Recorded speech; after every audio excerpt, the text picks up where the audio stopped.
감사원장님께 여쭙겠습니다. 네.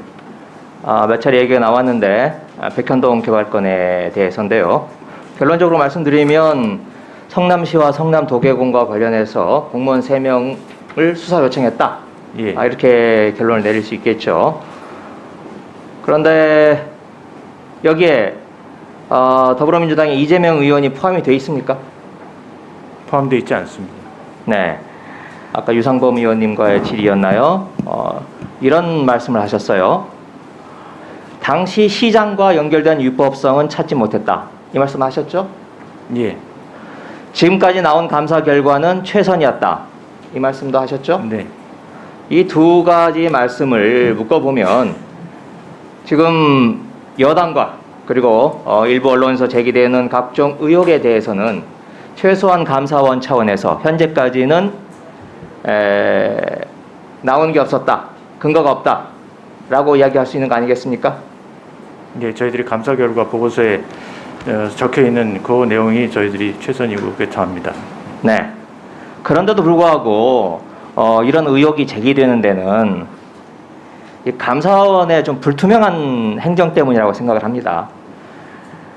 자, 이번에 감사한 내용 사실은 4년 전인 2018년 거의 동일한 내용을 가지고 감사를 했었어요. 한번 화면 한번 보여주시겠습니까? 자, 2018년 5월에 감사 보고서입니다. 이 내용을 보면 당시의 결론은 이번 건과 완전히 달라요. 내용은 동일한데 그때 나온 내용이 뭐냐면 식품연구원이 성남시에 24차례나 걸쳐서 해달라고 조르고 압박을 했다. 이런 내용이 주입니다. 그래서 이런 내용이 들어있습니다. 이 건설사가 임대가 아닌 일반 분양 아파트를 지을 수 있게 된 원인은 식품연구원이다. 이렇게 2018년도에 감사보고서에 결과가 나와 있습니다. 제가 잘 이해를 하고 있는 거죠? 네, 지금 그 내용을 그대로 좀 옮겨 놓으신 걸로. 네, 그렇습니다. 자, 그때 식품연구원 직원 2명 각각 해임 정직 문책 요구를 하셨습니다. 이 2명 어떻게 됐습니까? 확인하셨습니까? 거기까지는 제가 지금 확인하지는 못했습니다. 네, 감사원에서 요구를 했으니 식품연구원에서 해임과 정직이라는 중징계 받았겠죠. 안 받았으면 오히려 이렇게 문제겠죠. 이만큼 식품연구원에 문제가 있었다라고 하는 게 당시에 이 백현동 문제가 있었는데 그 주 책임자가 식품연구원이었다라고 하는 게 불과 4년 전에 감사원의 감사 결과였어요. 저 다음 화면 한번 보시겠습니까? 이때 식품연구원에 협박을 했다. 은근한 협박을 했다라고 하는 내용인데 이때 대통령이란 단어를 3차례 5차례나 인용을 하면서 마치 대통령이 뜻인 것처럼 식품연구원이 성남시에 압박을 가합니다. 당시 대통령이 누구였습니까? 2014년입니다. 14년. 박근혜 대통령. 네, 박근혜 대통령입니다. 박근혜 대통령을 팔아서 압박을 넣은 거죠. 그리고 이러니까 이 식품연구원이 문제가 있다고 2명이나 징계를 하지 않았겠어요? 다음입니다.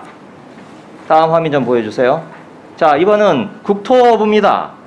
국토부도 비슷해요. 3차례 공문을 보내서 성남시에 압력을 넣습니다. 자, 내용을 한번 보시면 오른쪽에 있는 내용입니다. 노란색. 종전 부동산이 매각되지 않을 경우 해당 지역의 공동화 발생 및 지역 주민의 민원이 우려된다. 종전 부동산의 매각이 지연되고 있어 이전에 차질을 빚고 있는 바 용도 변경 등을 적극적으로 협조 지원해 주시기 바랍니다. 라고 중앙부처에 힘 있는 국토부가 성남시에 저렇게 3차례나 압박을 넣습니다. 제가 성남시 쪽에 알아보니 버티다가 용도 변경을 해줬다는 게 성남시 쪽의 항변입니다.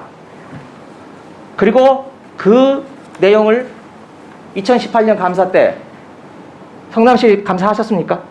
그때 감사 안 한 것으로 알고 있습니다. 그러면 한쪽 이야기만 듣고 2명에 대해서 그렇게 중징계를 했다는 겁니까? 그래서 그 부분은 제 청문회 때도 문제가 거론이 됐었는데요. 그 부분에 그때 성남시를 그때 감사하지 못한 거에 대해서는 되게 좀 아쉽게 생각한다. 이렇게 제가 답변한 기억이 납니다. 오히려 그럼 감사원에서 그렇게 감사를 한 사람에 대해서 오히려 문책을 해야 되는 거 아닙니까?